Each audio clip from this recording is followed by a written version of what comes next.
Hello guys, welcome back to my channel. My name is Daniela and I'm here to talk you through all of the books that I read in the month of February. So let's jump straight in. The first book that I read in February was the TikTok sensation Punk 57. I rated this book 3 stars out of 5. It was okay. The storyline was interesting to start with. I feel like it got a little bit boring towards the end. So this book is about a boy and a girl who I think they meet online and they're talking online, and then at some point during the book he meets her in a bar, but he doesn't tell her who he is and she doesn't know it's him, and he knows it's her because I think she has like quite a unique name and one of her friends says her names, and she is nothing like how he expects her to be based on all the conversations they've had. And then it kind of progresses from there. There were some steamy parts in the book. They were quite enjoyable, but I felt like there wasn't enough steamy parts in the book. I think based on like TikTok and Instagram, I got the impression that this book is super steamy and like has lots of smut, but I really don't think it does. I think there was like a few scenes in there. Am I being greedy? I don't know. It wasn't what I was expecting. And yeah, definitely like latter half of the book definitely turned into teenage rom-com stereotype. Like, yeah, fell a bit flat, so 3 out of 5 stars. The next book I read was a 5-star read. It is by Colleen Hoover and it was It Ends With Us. I absolutely love that book. She's announced that she's doing a follow-up. It's coming out this year. I've pre-ordered it. Super excited. Again, I would have assumed this book was a romance, and it is a romance, but there is definitely a darker side to the romance in this book, which I kind of already knew before I went into it because somebody spoiled that for me. If you want to go into this book completely blind, which I would recommend, although it depends what your trigger warnings are, I would have liked to go in blind but didn't, unfortunately. It still has a huge impact when you like get to the part where things turn, and it's such a good book. Like, the way it was written was so well done, and I've seen some people say that like they still liked the man in this book even after everything that happened. I did not. So this follows our main character and she meets a guy. It's all very sweet and nice to begin with. Like, I really enjoyed the relationship between them up to a certain point. And then it also kind of like backfills the story with like her history and like what she's been through growing up through the format of her reading her old diaries that she's found from when she was a teenager. And so yeah, you're kind of getting like her history, and it backfills later on in the book like her history and stuff that's happened previously to her, and it's just a very good book. It's very well written. I really enjoyed it. I absolutely devoured this book in an afternoon, I will say. I think I started it about 1 p.m, 2 p.m, and I finished it at about 1 a.m. I watched a film and had tea and did other things in between that. So less than 12 hours it took me to devour this book. It was a single day. I've never done that with a book before, unless it's like a super short book. How many pages is this? This book was a 385 page book, and I did it in like an afternoon because I just couldn't put it down. I couldn't stop reading, so I'm there at like 1 a.m. like, I need to know what happens. I need to know how this ends. And yeah, did not disappoint. Absolutely heartbreaking. For me, the most heartbreaking part is I always love reading the author note at the end of the book, where they like kind of give you a little bit of information of like where their inspirations have come from, or even like their dedications, because a lot of the time when authors write certain books you can kind of see links between the dedications and like the story. And yes, the author note at the end of this book was, I cried at the author note.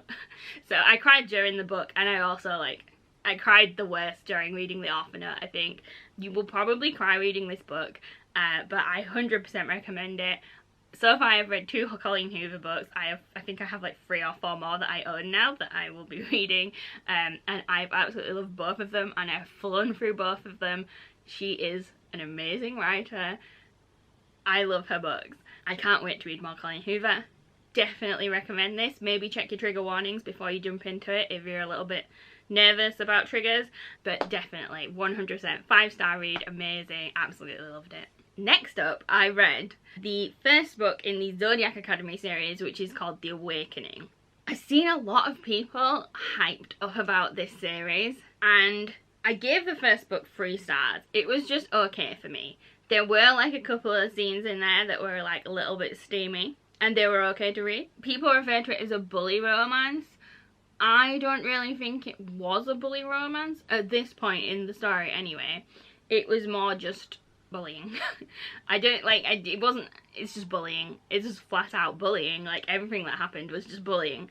So it's about 2 twins that are human twins. They live in the human world, and this strange fella starts kind of following them, shows up on their doorstep, and he basically whisks them away to the Fairyland and tells them that they are actually not human, they are fae. Their parents took them to the human world to protect them. Their parents are both now dead.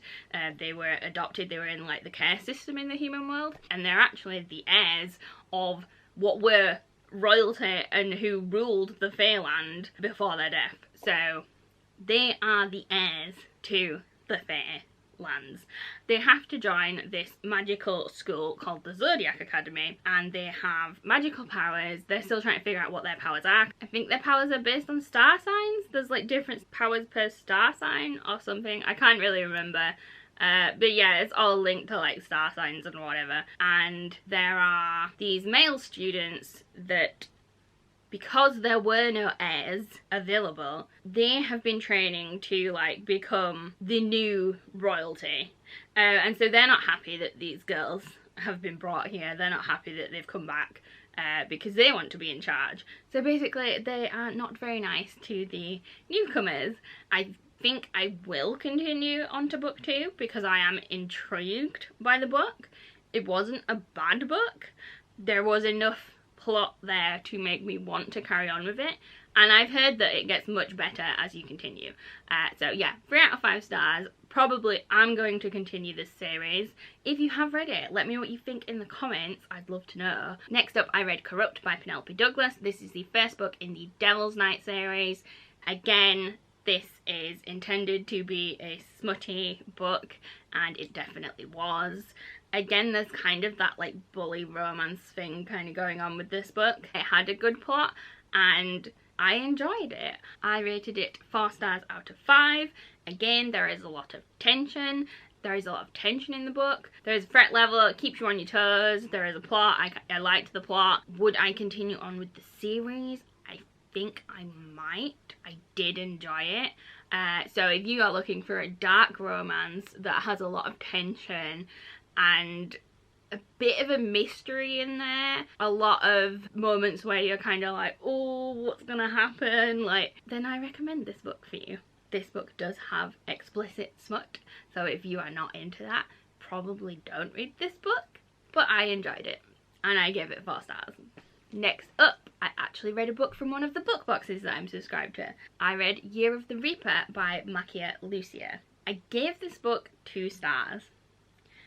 I didn't enjoy this book very much. The first, I think, half of the book, I was like really bored. I was like, oh, this all feels a bit pointless. Where is this going? I'm bored. It's about a guy who, I think he's been stuck in a prison somewhere. He goes back to his hometown and everything has changed. There are people living in his house that aren't the people that were living there before, and there is this duke and princess. My memory of this is very fuzzy, so if I call them the wrong things, I am sorry. But basically some form of royalty living in his house, and he ends up going with them to try and go back to another city where they're meant to live, I think. I can't really remember. This is really bad. But basically there is like some sort of mystery throughout the whole book, and this guy is trying to decipher this mystery and figure it out. I think it's supposed to be fantasy, but I'm trying to... Oh yeah, that's right. He can see ghosts. That's the fantastical bit. He can see ghosts. And that does play a part in the plot. It is in fact very important to the plot, the fact that he can see ghosts, because it provides him with information that he wouldn't have had and wouldn't be able to figure out the mystery without the information he gets from the ghosts. So, very important plot point. So, when the reveal happens for this, I liked the reveal. I liked where they'd gone with this book. I felt like it was worth reading when they revealed the mystery. But then it didn't go in a direction I would have liked, and then it kind of went downhill for me again. So it was kind of like, oh, boring, boring, boring, and then it was like, okay, now I'm interested, and then it was kind of, oh no. So, yeah, I didn't like the way this went. I didn't like the way it ended. I just didn't like where they went after the reveal. I felt like it could have taken it a different direction. It had potential. I didn't like it. So, 2 stars. Year of the Reaper, standalone from Fairy Loot. Would not read again. Would not really recommend, but if you want to read it, read it. Next up, I read Comfort Me with Apples by Catherine M. Valente. This is another influenced purchase by Katie Colson. I watch her YouTube channel, and so far I think I've liked all the books that I have bought based off of her recommendation, or books that I've seen her react to and then thought, oh, I want to read that. I've liked them all so far. I gave this book 4 stars. It's very, very short. It's about 100 pages. I think I want to read this again. So this is about, it follows this lady who lives in like this gated community, one of these nice little safe little neighborhoods where you can't get into it, it's all like sealed off kind of thing. And she lives there with her husband, but he is, I think he's a doctor or a surgeon. He's something that requires him to like be away a lot. He's not really at home much, and it's just kind of following her. At first I was kind of like, where is this going? Like, what is this book about? Like, it wasn't very clear what the book was about, and then something happens that grabbed my interest. I liked it. I liked where it went, and then as things unravel, it gets a little bit weirder, and it eventually turns into something else, and I liked it. I just thought it was a really interesting concept, and I enjoyed it. I don't know if everyone would enjoy this book. I don't feel this is an everyone book. I feel like you're either gonna like it or you're gonna hate it, so read at your own risk. But I enjoyed it, I liked it, and I don't really want to say anything else because it is a thriller. It has like some sort of mystery in there. If you want to read it, read it. I enjoyed it. 4 stars. Next up, I read Flock by Kate Stewart. This is the first book in the Ravenhood series. Again, another series of books that I have seen quite a lot of people talk about like in a positive way. Again, it is a smutty book. It's a romance, but there is again an underlying plot there. And yeah, it got a bit weird towards the end. At the same time, I don't think I'm interested in that underlying plot. I enjoyed the romance side of it. I enjoyed the tension. I enjoyed the smutty parts. I'm not sure I'm interested in the plot, and the actual ending of the book left me really, really confused. I just really didn't understand the ending of the book. I was like, what's going on? I'm so confused. Who's this person? What? So yeah, I feel like this is one where you're gonna have to read the series for this like underlying plot line. But at this point, I don't feel like I do want to carry on with this series. I gave this book 3 out of 5 stars. If you have read it, let me know your thoughts. Should I continue? I'm kind of leaning towards no at this point because, I don't know, the underlying plot's just kind of like, ugh. It doesn't really interest me. I liked the characters. I liked the romance. I'm going to drop a bit of a spoiler about the romance. If you don't want to know that, just skip it. It's about like the type of romance. Just skip maybe 10 seconds or something. But this book, it is a romance between 2 males and a female. So if you like that, then maybe try this book. I think I can tell when I'm not enjoying a book as much as other books because it takes me a lot longer to read it. I don't pick it up as often and I don't get through them as quickly. And this was one of those books.